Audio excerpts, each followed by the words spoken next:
This episode, we're going to be talking a little bit about immigration and immigration policies, and if this is a topic that is really interesting to you, I have another podcast that I think you would like. Open Belly is a podcast that shares the stories of immigrant and refugee chefs who are transforming American food culture. The podcast was created by Danielle Lehman, who wanted to shine a spotlight on the immigrant-owned businesses in her community of Kansas City. Now, Open Belly is on the road, sharing stories of chefs across the U.S., like the 11 chefs featured in Season 2 who call New York City home.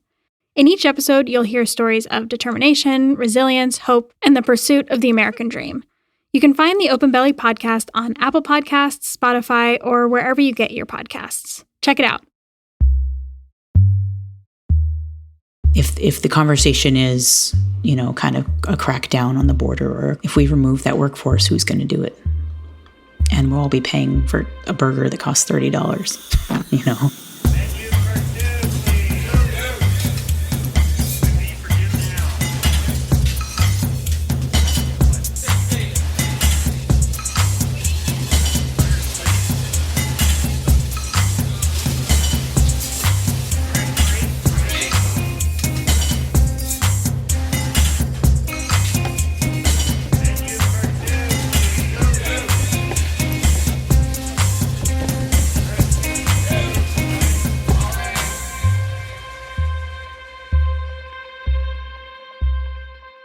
This is Copper and Heat, the podcast exploring the unspoken rules and traditions of restaurant kitchens. I'm Katie Osuna. Every year, the National Restaurant Association publishes this State of the Restaurant Industry report. It provides an overview of what the business outlook for the entire industry is, both the good and the bad. Falling squarely in the bad category, the 2019 report found that staffing is the top challenge that restaurant owners face. The prolonged economic expansion has led to a tighter labor market for business in many industries, but the restaurant industry also continues to be impacted by longer-term structural changes in the labor force. As a result, recruiting and retaining employees will be among the top challenges faced by restaurant operators in 2019. If you're feeling a little lost trying to figure out what that report jargon means, you're not alone. I was too. And as I researched to try and figure out these long-term structural changes in the labor force, I was lucky to come across someone who does understand it and was willing to talk to me about it. Sorry if I kept you waiting. I didn't realize there was a call-in on the calendar invite. This is David. Great. So I'm David Yaffey-Bellany, and I cover the food industry for the New York Times.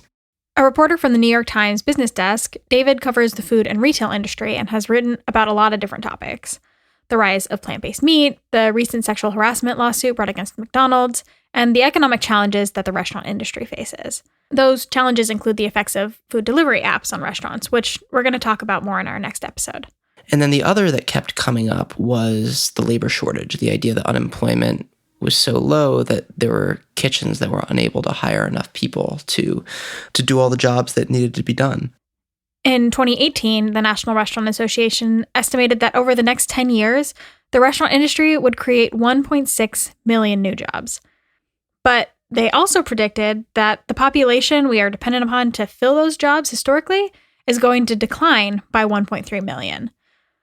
That population means young people, high school and college-age folks. So how do restaurants fill that massive staffing gap? It's certainly been, the worst kept secret in the restaurant industry for decades that many restaurant employees are undocumented.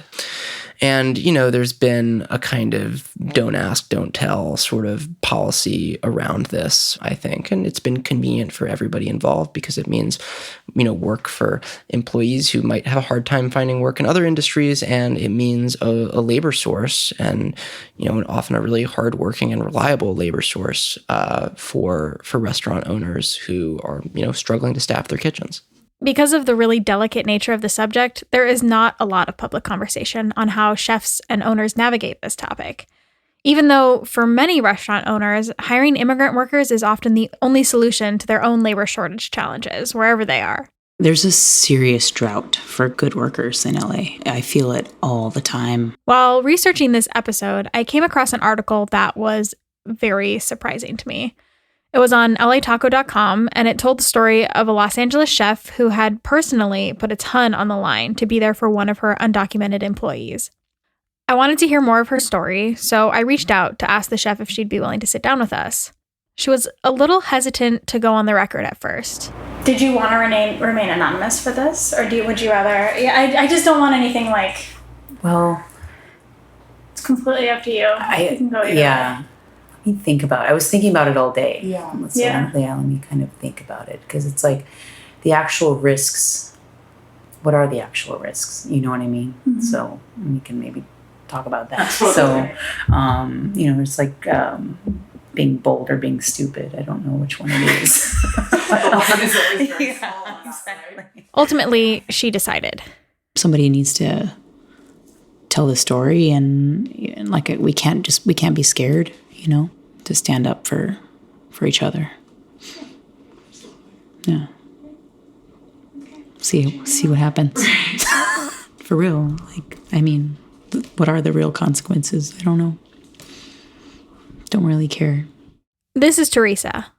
My name is Teresa Montaño, and I'm the chef owner of Otoño in Highland Park, Los Angeles. Our editor, Rachel, and I took a road trip down to LA to sit with Chef Teresa and have a conversation about her personal experience navigating what the National Restaurant Association called the longer-term structural changes in the labor force, and how recent immigration policies are affecting her and her team.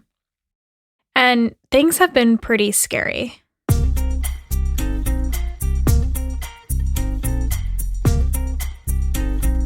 There's a serious drought for good workers in LA. I feel it all the time. If I have someone I'm really excited about, I try to commit as much resource and attention to their growth and development and happiness and comfort at the restaurant so that they stay with us, because it's so hard to find good people. It really is. Teresa has opened 2 different restaurants in LA, and staffing has, of course, been a huge challenge. Team building is one of my passions. I really am as passionate about that as cooking and food. I think, I can be the best chef in the world if I can't teach people how to do it the way I do it and inspire them and them show up every day, then I'm not really the best chef in the world. Opening her first restaurant was really hard. She was relatively young and inexperienced.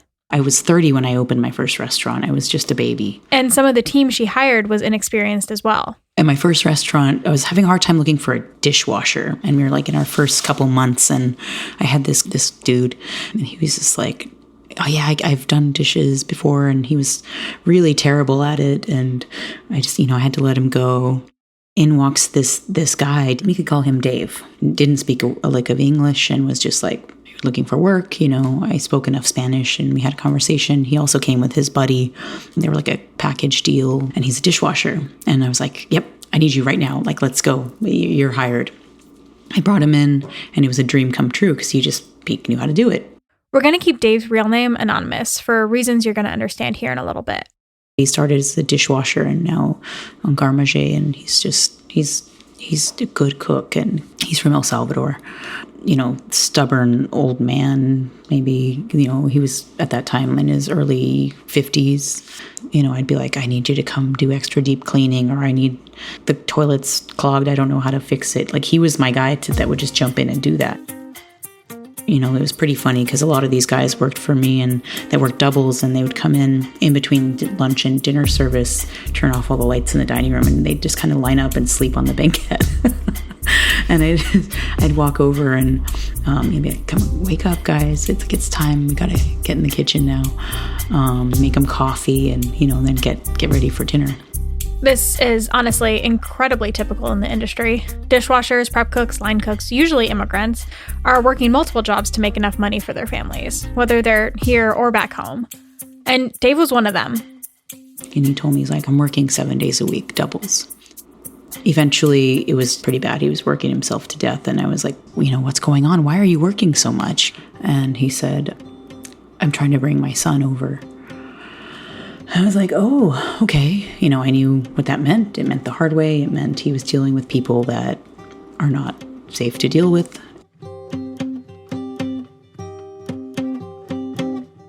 Maybe a week later, he was on his break, and we had kind of like a little back dry storage area, and I went back there, and he was like, they need more money, and I'm not sure if he's going to get here. And I was like, okay. And he was like, I need $5,000. with my broken Spanish, I told him, okay, give me a couple days. And I was able to show up with, the money. And then he told me, I'll pay you in 3 months. So it was kind of like the conversation in your head over those couple days, like, well, shit, should I do it? There's no doubt. I never hesitated. He asked me and I said, yes, absolutely. Because I saw him suffering. Like, he worked himself sick and literally falling asleep on his feet. And I was just like, oh my God, like, I have to do what I can. And nothing in my mind was like, well, this is dangerous, this is illegal. No, this is a person who's asking for help. I couldn't tell him no. Yeah, I knew what it took for him to even ask me for help. So, have had any conversations since then about any of it? I think it's just like this unspoken kind of knowing, and so I don't think we need to really say anything.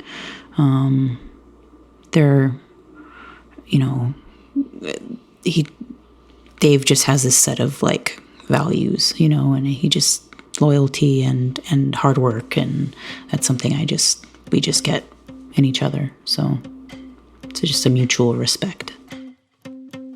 6 weeks or so passed, and then his son was there in my restaurant.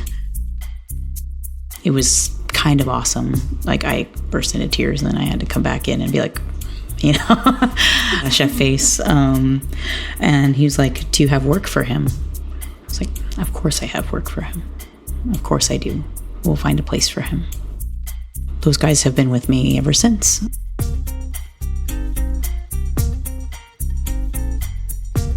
I asked Teresa about Dave's son, what this young guy who was suddenly in her restaurant was like. He's a pain in the ass. He could be a little bit lazy sometimes. Yeah.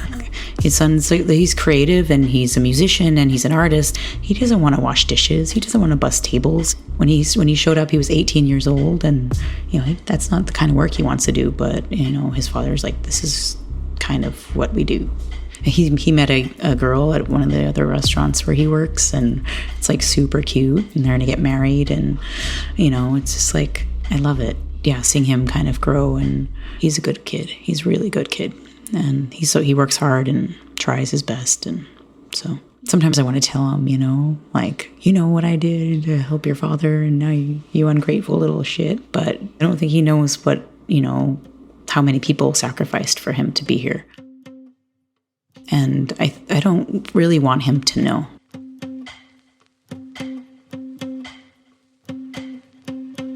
Something that she learned from Dave and a lot of her team is that a lot of her success was because of these team members that were immigrants. Probably about 50% are from immigrant families, first generation, or just got here. At least half. I think it's every kitchen in LA. I've never been in a kitchen that doesn't have that represented at all. So many of those guys are so solid, and they bring this level of work ethic and loyalty, and if you're good to them, they treat you like family, and that's what I've learned from them. The entire workforce comes from somewhere else, and we rely on that workforce so heavily. They're willing to do those hours, they're willing to do it for the pay, and they're willing to show up every day and work 2 of those jobs just to make ends meet. And we can't replace that workforce with citizens here. We just can't. I mean, and we're already being squeezed from so many sides, with minimum wage going up and up and up, and real estate going up and up and up. It's just the margins are getting thinner and thinner, and to find cooks and people that you can afford, everyone's feeling it. Teresa's immediate reaction was to give both Dave and his son jobs, and that on-the-spot hiring is something that has been necessary in the restaurant industry, with all those no-call, no-shows, and low retention. But this kind of hiring is becoming harder and harder for chefs and managers in recent years. In March of 2019, a policy that has been discontinued for over a decade came back, and a batch of letters was sent out to chefs and restaurant owners across the U.S. These letters are scaring a lot of people, And after the break, we explore what these letters are and how people are reacting to them.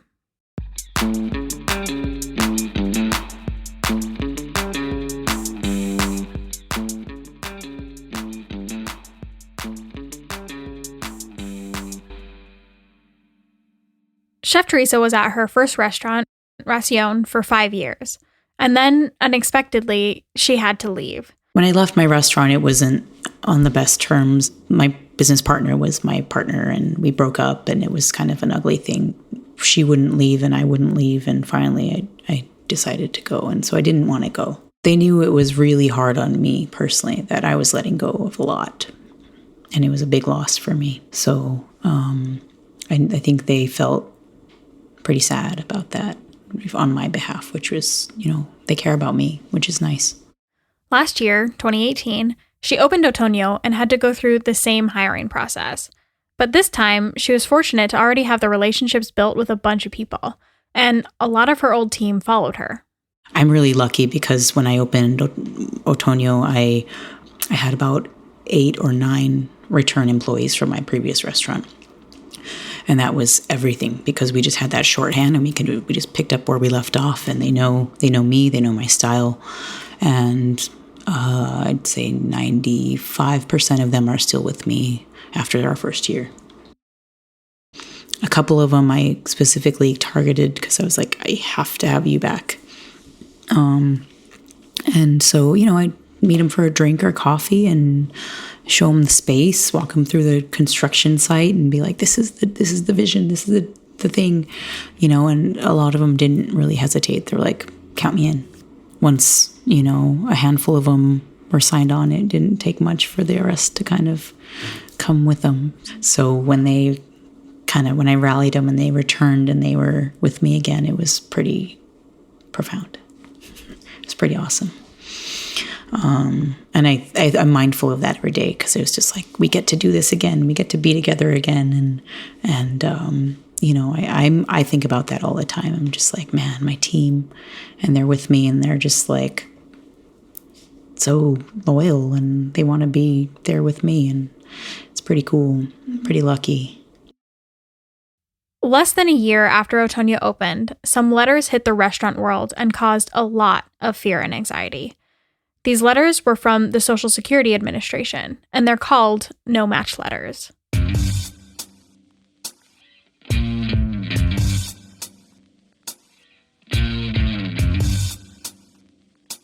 It's no secret that under the Trump administration, border crackdown is affecting the restaurant industry and the people that work in it. And it's not just an LA or a California thing. It's across the US. These no-match letters were a little confusing to me. Luckily, I had met someone who could help me. Remember David? David Yaffey-Bellany at the New York Times. A no-match letter is essentially a document sent by the Social Security Administration to a business owner, could be a restaurant owner, could be the owner of any other kind of business, that says certain of your employees have listed Social Security numbers that don't match our records. There are all kinds of sort of administrative discrepancies that could explain why that's the case.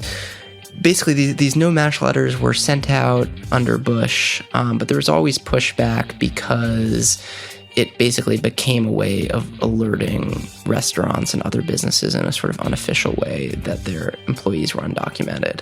And so there was pushback from, advocates for undocumented immigrants and those sorts of people. And the policy was discontinued under Obama. But under Trump, it's been revived. And in March and April of this year, a huge batch of no-match letters was sent to businesses all over the country, including a lot of restaurants. Even though they're not officially tied to any kind of immigration enforcement, what they effectively do is require business owners to determine whether their employees are undocumented. You're supposed to meet with the employees who are listed in the letter and tell them that there's this discrepancy in the records and ask them to fix it.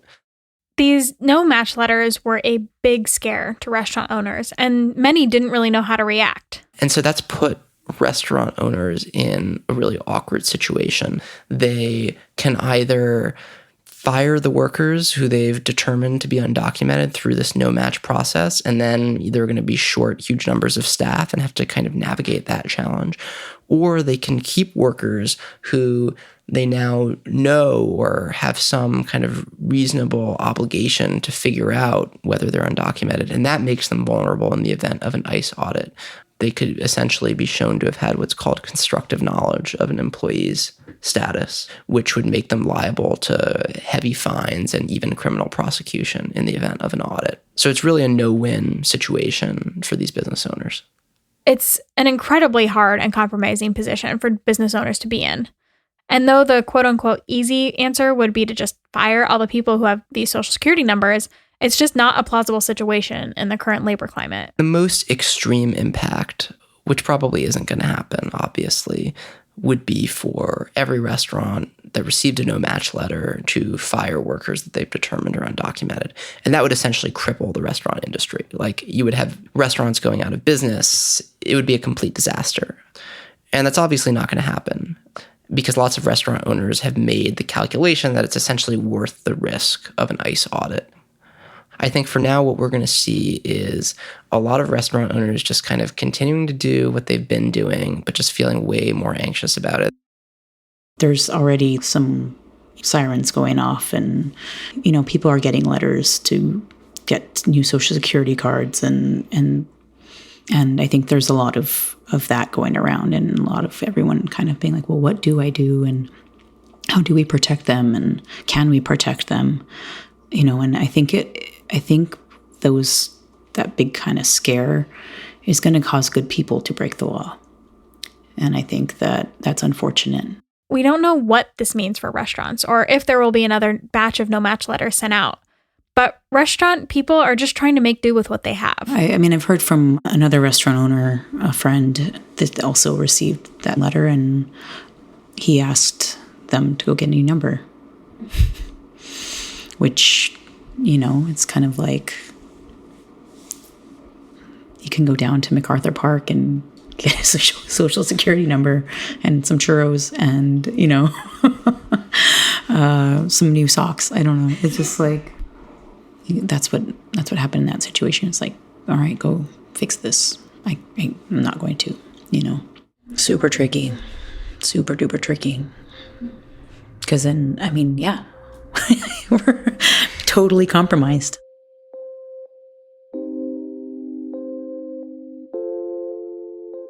All we can do, I guess, is arm ourselves with the knowledge of what to do and how to protect them and what are our rights within, and trying to stay within the law. And obviously, I want to stay within the law and do what's right as a citizen, but I've seen the other side of it. So it's a tough one, tough call. I'm sure it's a lot of people are gonna feel that. Like, what do I do?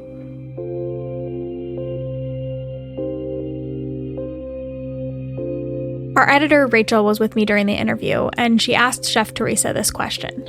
Does everything that's happening right now change, or has it affected the way you approach your leadership role? I'm operating the same way because I feel like I don't want to be scared out of doing what I think is right. And if someone is a good worker, I'm going to hire them. It's like, if you have a number, you have an ID, and I can submit all my paperwork. Let's just do this thing. I don't know. That's how I've always operated. That's how, obviously, I want to do my best on both ends, but, it's so hard to find and keep good workers. So the immigrant workforce is layered into our everyday lives, and it's truly a part of what we're built on in this country. And removing that is deeply destructive to those layers that we're built on. They're people, they're humans. They've done a lot to come here and create a life and bring their families, and they've taken huge, massive risks, life-threatening risks to be here. They've left their home and families to come here and make a few more dollars an hour. It must be so scary. It's just I can't imagine. But if the conversation is, kind of a crackdown on the border, or if we remove that workforce, who's going to do it? And we'll all be paying, for a burger that costs $30. It's just because of my closeness to the issue. It's really touchy, and it affects me on so many levels. I can't do what I do without that workforce. I grew up with a grandfather who was in the military, and he was very patriotic, and he taught me to be that way as well. And I believe so much in core American values, and I'm a law-abiding person, and I see both sides of the argument, but because of my closeness to this, and it affects me directly, personally, and my career, there has to be a human side to it. And so I'm grateful that I have the opportunity to see all these levels and how it affects what I do, and to see them as people and humans and family, my family. So.